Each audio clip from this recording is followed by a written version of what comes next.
In this final episode of the Yagi Antenna Design Series, we're going to bring everything together, from driven elements length to reflector spacing, directors, and matching. This is how it all works as one complete system. A Yagi antenna isn't just metal rods on a boom. It's a carefully timed system where each element plays a specific role.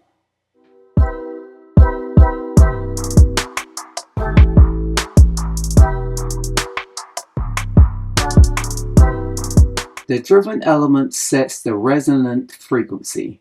It determines where the antenna naturally wants to radiate efficiently. The reflector is slightly longer, causing induced current to lag. This cancels radiation behind the antenna and pushes energy forward. The directors are shorter, creating a phase lead. This pulls energy forward and increasing gain. Spacing controls timing.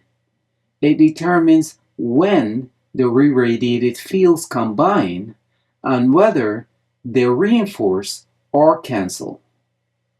Even a perfectly designed antenna wouldn't perform if it is not fed correctly. The Balun ensures proper current balance and prevents RF from flowing on the coax. Directionality is not magic. It's control phase interaction between elements. Energy adds in one direction and cancels in the other. You now understand how they design a Yagi from first principles, not from guessing, not from copying, but from understanding.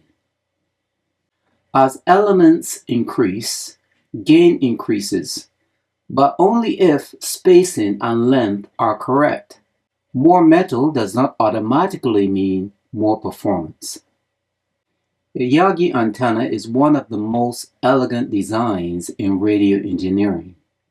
Simple materials, powerful results, and now you understand exactly why it works.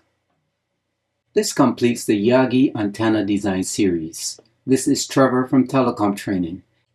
If you found this helpful, consider sharing it with someone learning antennas. Thank you for watching and stay tuned for future projects and builds.